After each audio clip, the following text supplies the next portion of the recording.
Hi everyone, welcome into my studio. I'm Anne from Anne Makes, and if you are new here, I would really appreciate it if you would subscribe by clicking on the subscribe button below or on the Anne Makes in the corner of the screen there.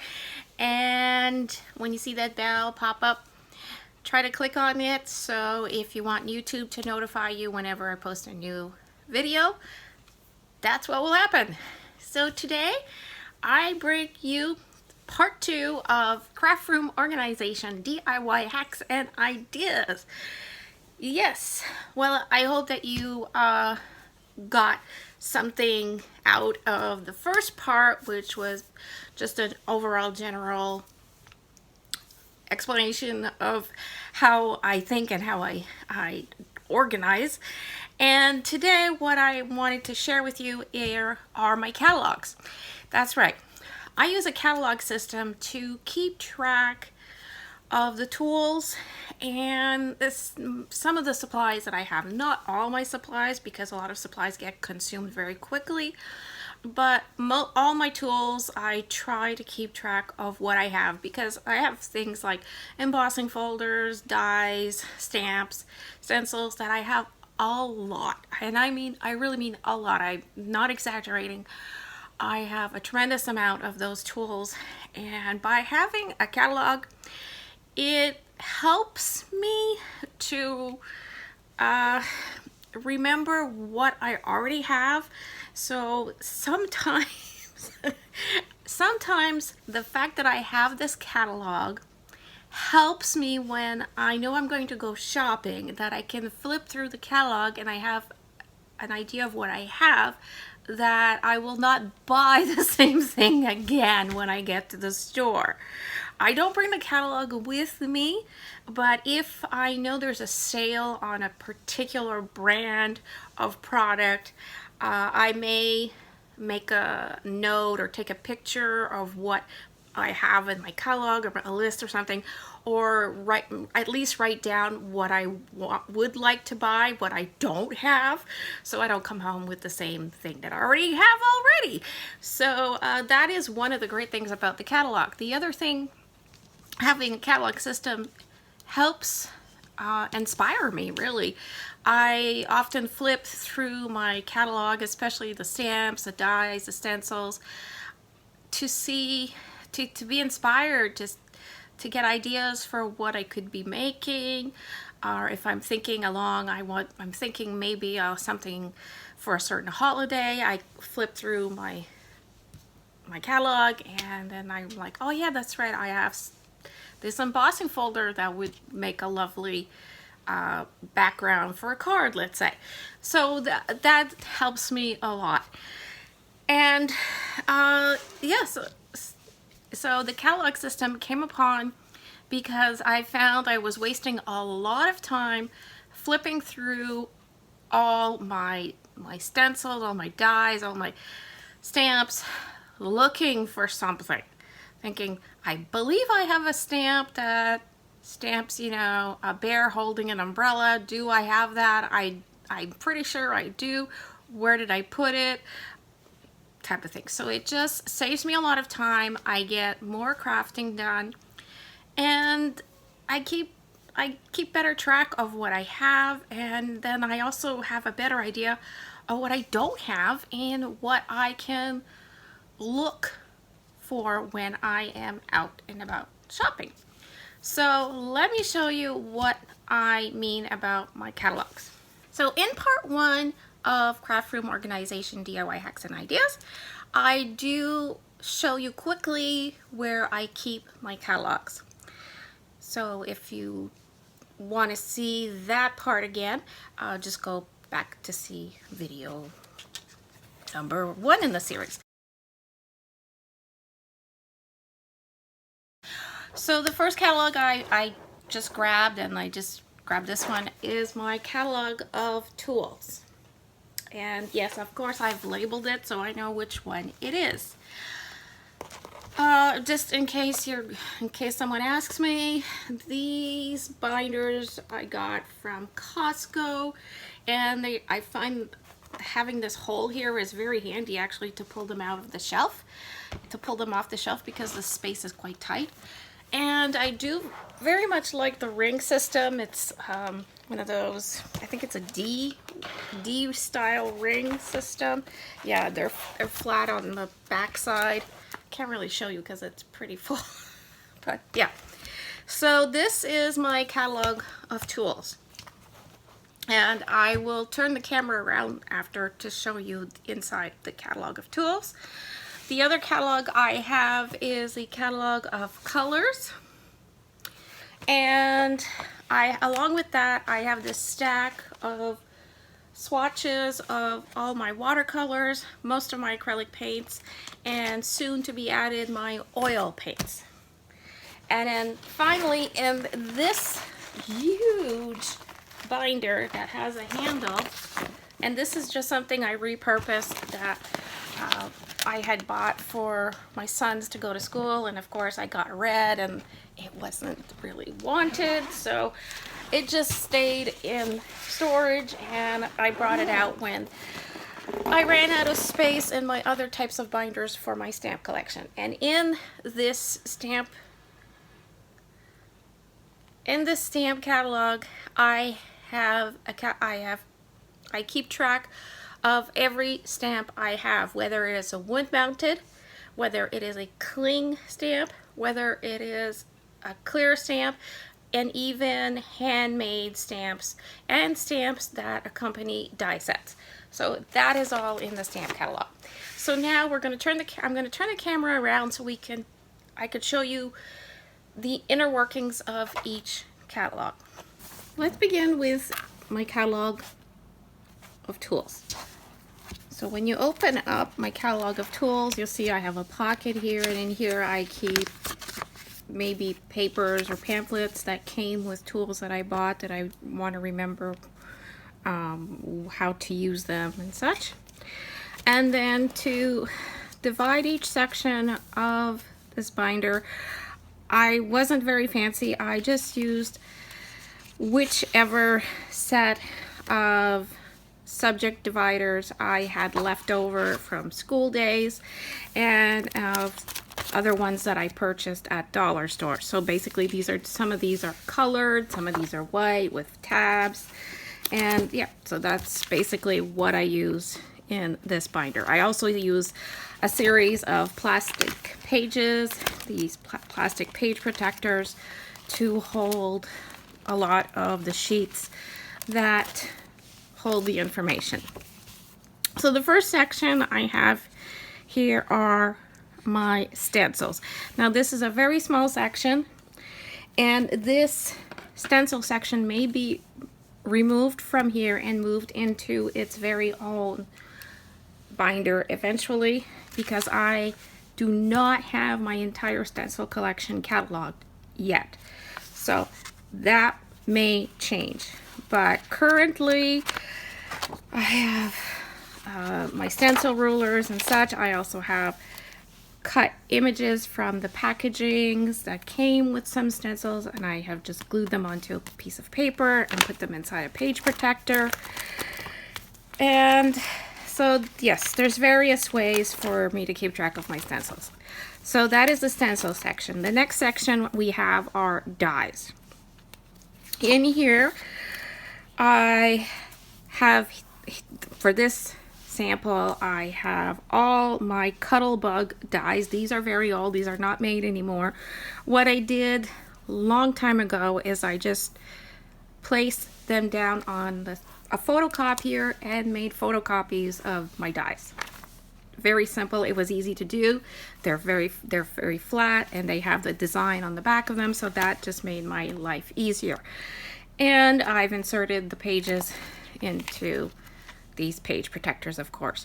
It's important for me to write down the brand of each product that I have in here because of the type of work that I do, but I'm not saying that you need to do that. It's just for me. So currently I just have all my dies in here as dies. I don't have categories within that.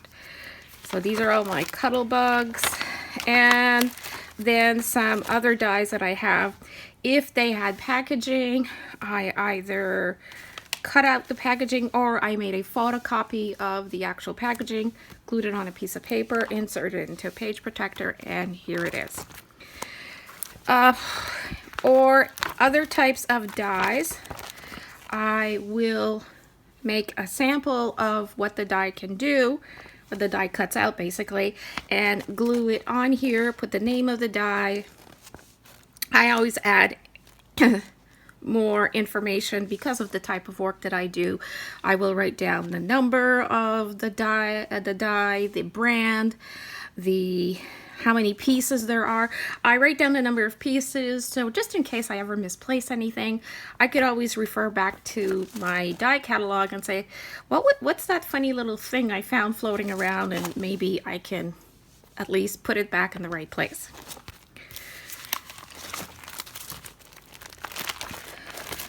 Next, I have a dies with stamps section. I do have a collection of steel dies that have matching stamps. So I have a section just for that. And in my storage, I do store them together. So this is what I did. I have a photocopy of the stamps and actual die cuts of what the dies cut out. I either have a photocopy of the stamp, or I've stamped the image, or I've actually stamped on the page. Actually, I don't have any example. Oh, right here I do. I have one right here. And I have another one here where I actually stamped the stamp on here, and I cut out the pieces that the dies cut out. So that is there. For example, here I have a die and stamp set. I do store them in these plastic pockets. I have a magnetic sheet for the dies, and I put the stamps on the back. So let's say I would like to use this set. I can come in here and maybe I'll find it here and be inspired to use this set. I see that it's called Victorian Lady. It's a Sizzix die and stamp set. Here's the number. There are 2 dies and 2 stamps. And here are the samples of the dies that I've cut out. So then I can go to the area in my studio where I know I store all my steel dies, and the smaller section within that section that has my steel dies and stamps.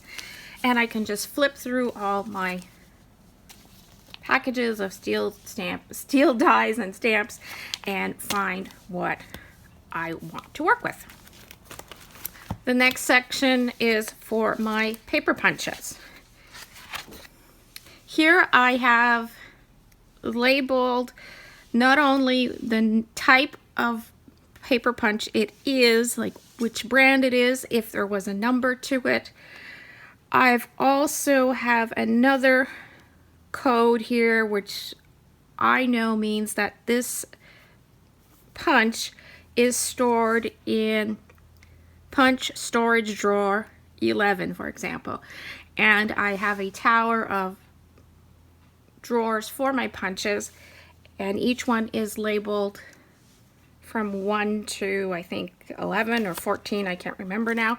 But this is where if I want this punch, I know to go look in this drawer in my tower of drawers of paper punches, and I will find it. Here I have the section where I catalog my embossing folders. I do not have a separate page currently, like a nice cover page, but I do have a sticky back tab that says embossing folders.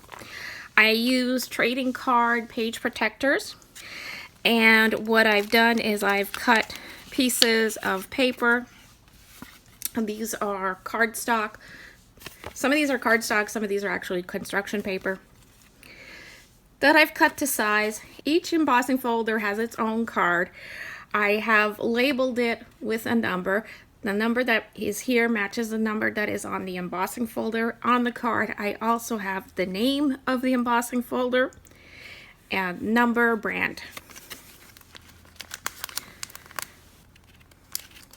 So when I want to use a particular type of embossing folder, I know to look just to flip through until I get that number. And because I do have a lot of embossing folders, as you can see here, I have close to 200 embossing folders.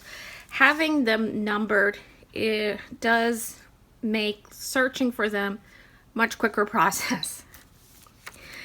Then I have a section here for brass stencils. Now the brass stencils, what I did here is I just took some crayons and did a very quick rough rubbing onto each page. Each brass stencil is labeled, and I have the coordinating label number here, so it's much quicker for me to find each brass stencil when I want to use that. And I do have my own code here. I use BS for brass stencil and the number. Very similar to the embossing folders. Here I have some other types of rubbing plates, and that's why I've put them in this page protector. And I similar to the embossing folders, I just cut out a piece of paper to size, created a very rough rubbing with crayons, and I have labeled each of these rubbing plates with coordinating number and put it in here. The next catalog I have to share with you is my catalog of colors. Now in my catalog of colors I do a couple different things. Here there's just a bunch of papers that I need to keep. I've also made charts of my codes. I know what the little codes that you may see on my catalog pages mean something to me, and in case I forget what those codes are, I have made a key, or somewhat like you would have on a map. So that is there. In this first section, what I am trying to do is have a catalog of colors of all the supplies I have that are in the red family, and then the orange family, and blues and browns and purples and greens and metallics. So that is a wish. It's definitely not complete, but yeah, so far I'm very proud of myself for I've gotten this far. Here I've labeled what the product is. I have given each color that I have here has a code, so I know what type of product it is. Here CP stands for colored pencil. I have the brand of the colored pencil and the number of that pencil, if there is a number on it, either put there by the manufacturer or by myself. And for example, here I have a sample of Distress Oxide. So here I put IP for ink pad, and it's Twisted Citron, so that's what I have written there. So that's I'm trying to make this color catalog. We'll see if I actually complete it. Now, in the first section here, I still have to make some pretty pages, but it works for me just fine. This is all my colored pencils. So I have swatches of my colored pencils, the name, the brand name, how many there are, or how many I have, and the name or name of color or number if there is such a thing. And I have a sample of the different shades that pencil can make, from lightest to darkest.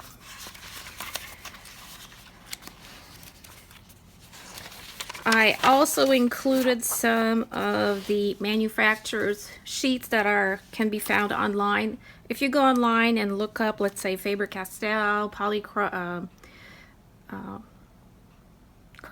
and all the other brands, you may be able to find charts of all the colors that they make in a line. So I have copies of that because sometimes I want to collect every single color, and this way I can keep track of what I still need to collect.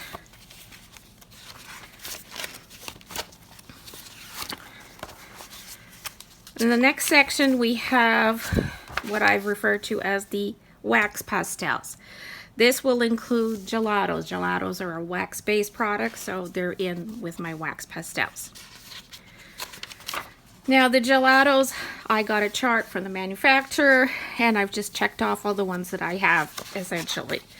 And these are other charts that were provided by the manufacturer that I found online for all the types of gelatos that there are. Here's a very crude chart that I made of some products that I bought at the dollar store. I was in a hurry, and at least I know that I have this product, and each crayon has a number, and here I have a swatch of the color.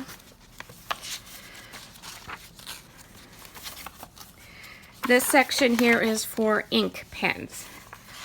So I have in here right now, I have like all my Leisure Art gel pens that came in a certain kit.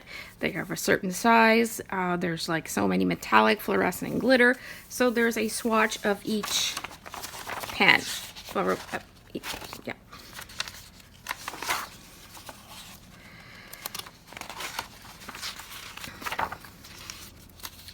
So it's a combination of my own charts and manufactured charts that I've checked off what I have in that brand's collection.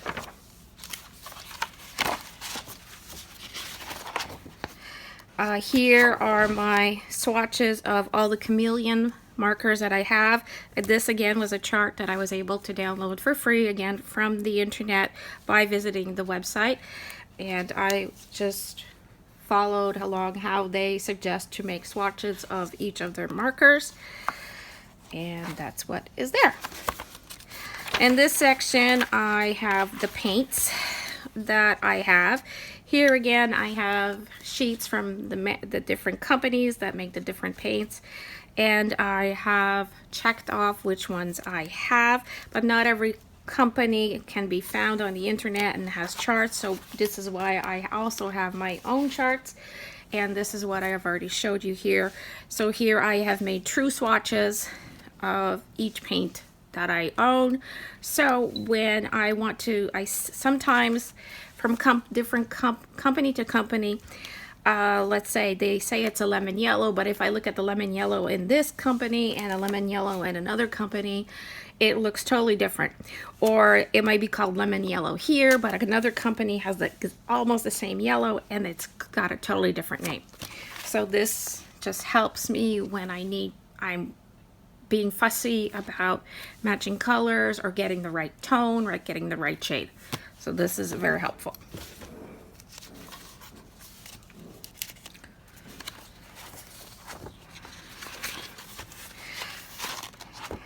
The next section is for my ink pads. Here again, it's a blend of manufacturers or companies, catalog pages or printouts that are available on the internet. Some of my own charts. Here I have a chart just for my distress ink pads, and I have them identified by each color that I have. This is a page that I often will pull out and bring with me when I go shopping at a craft supply store, so I don't buy fired brick again because I already have it. I also put on here if I have the refill for that ink pad. It's very important for me to know if I already have it or if I need to buy it. And here's my collection of distress oxides. This section is for anything that's a spray, so like Perfect Pearls. I do have some new Distress Oxide sprays, some Tattered Angels, some Tim Holtz, some Diane Revelry. That's all in here. Also, the inks that I have, Distress inks, alcohol inks, that is in here. Here I have a section for other, because this is probably going to be where I will have charts for all my glitters. And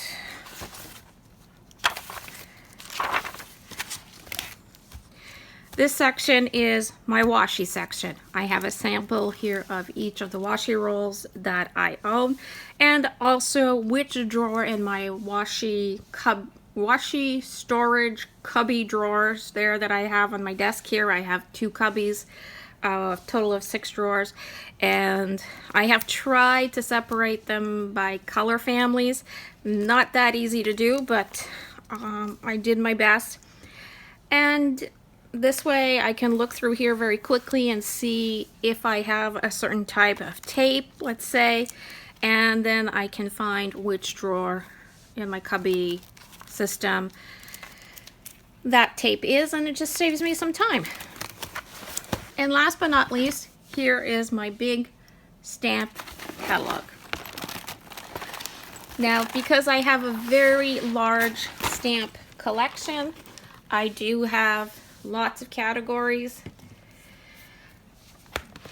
And what I have done, what works best for me, and this might not work for you, is that I have categories for all my stamps. And all of my stamps are cataloged in here. So for example, here we have alphas, numerals, numbers, and punctuation. So whether my stamp is a wood-mounted sand clear stamp, cling stamp, I will have an impression of it in here.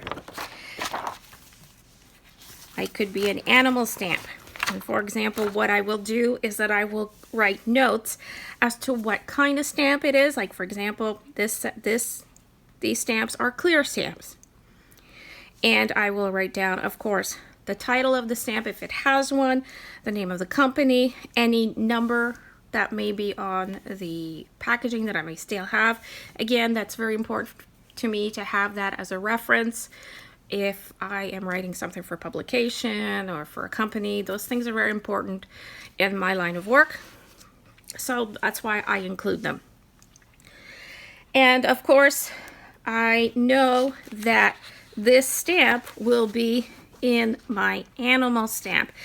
Because I wrote what type of stamp it is, since it's a clear stamp, I will go to where I store all my clear stamps, and I do have a section for animals in my clear stamps. I also have a section for animals and my wood-mounted stamps, so I am able to find whichever stamp I am looking for.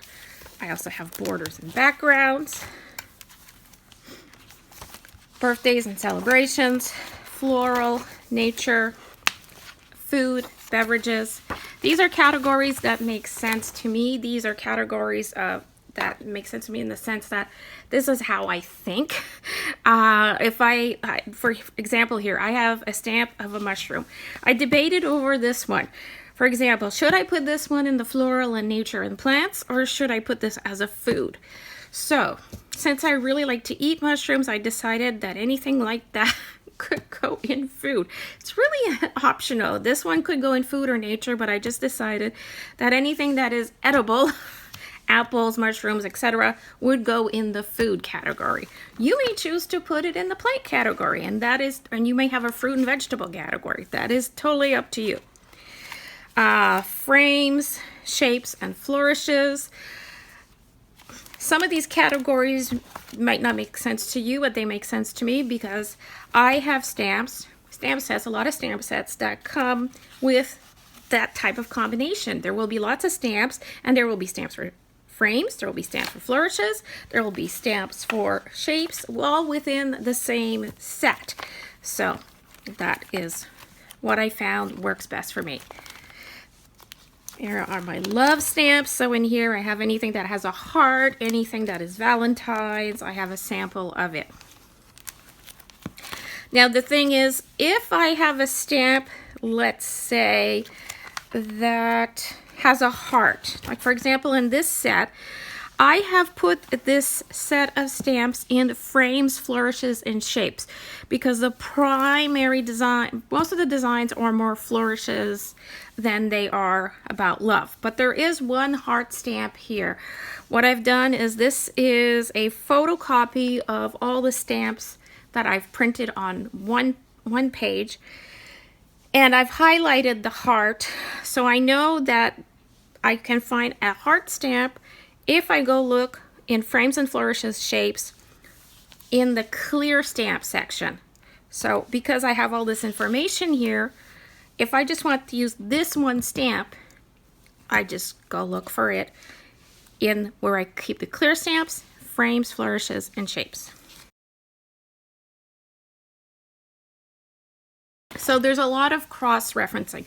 This is what took me a lot of time, because I have the stamps in one category, but often a stamp or a stamp set will fit in different categories.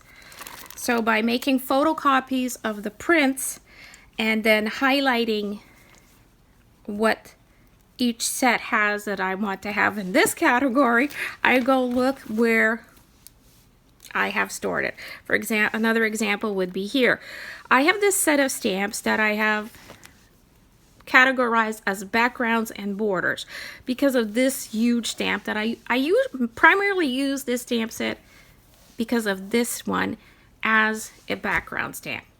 So I decided to keep it in backgrounds and borders. But it does have a sentiment stamp here that I do like to use occasionally that says thank you, and I just think it's a very lovely written stamp.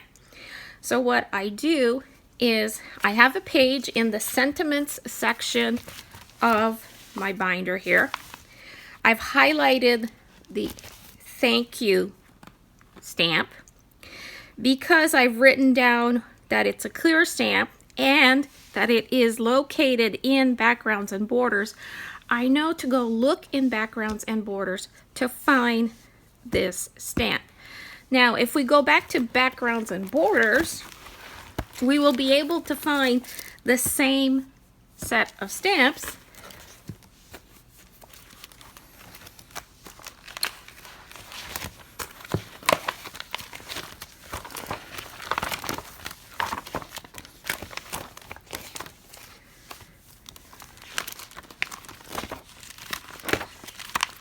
For example, right here in the backgrounds and borders section, here is the same stamp set. So this is where the original stamped image is placed, and if I want to cross-reference any other stamps that are in here, like the thank you, I do that. I probably cross-referenced this chicken here in animals, which would be here, and yes, I did.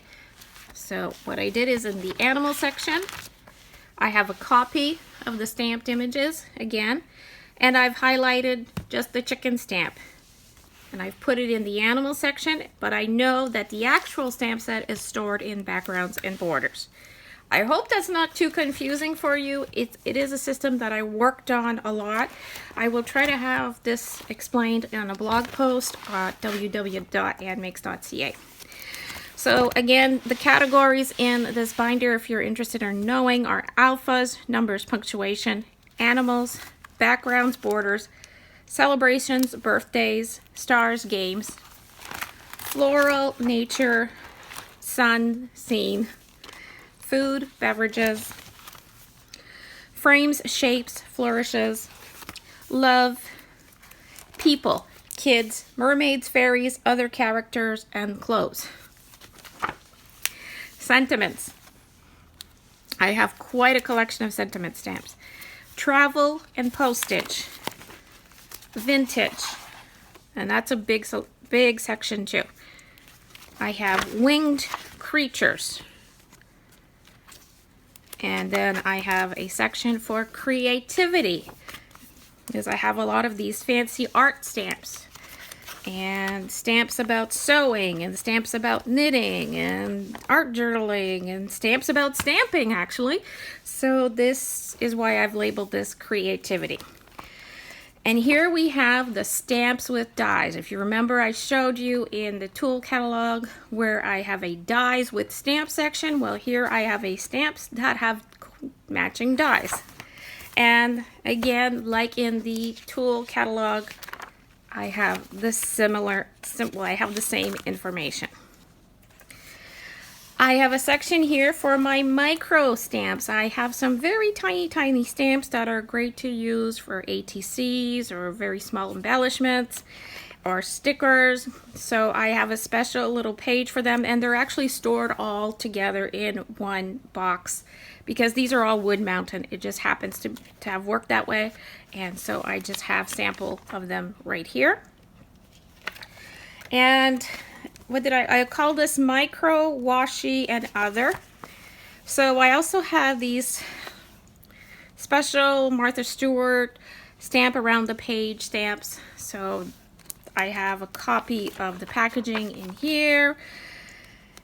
And these are some really big stamp sets that had to be stored separately.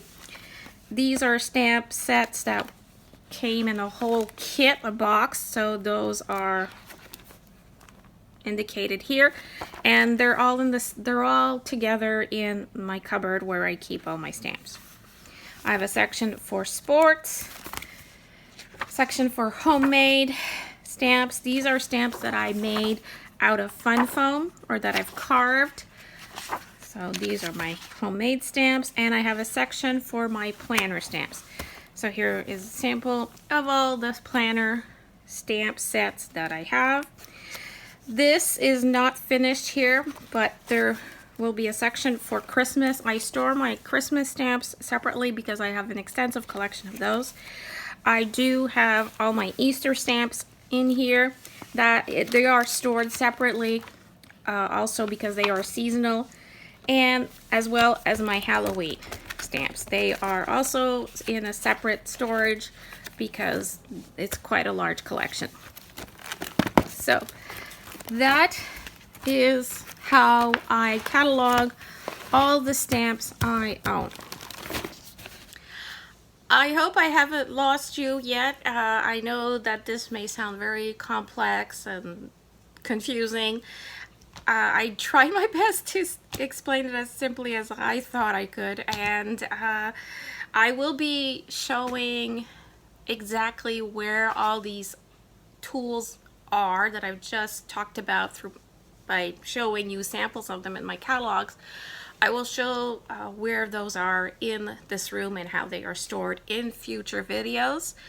And if you have any questions, please ask down below. I will try to answer them. I also have a very good intention as to write a very extensive post over on my website at www.andmakes.ca. And yeah, so please let me know if you like this video. I would really appreciate a thumbs up. Please like, comment, share. Don't forget to subscribe if you haven't already. Please stay tuned for future videos in the craft room organization DIY hacks and ideas. In the third video and part 3 of craft room organization DIY hacks and ideas, I will attempt to share with you my stamp organization that will include all my stamps, the clear, rubber, cling, etc. And we'll show you how I store them and how I organize them, and I will reference back to the catalogs. So I hope that you enjoyed this, and please, I've already said this, but please give this a thumbs up. Please like, comment, share, and until next time, stay crafty. Bye.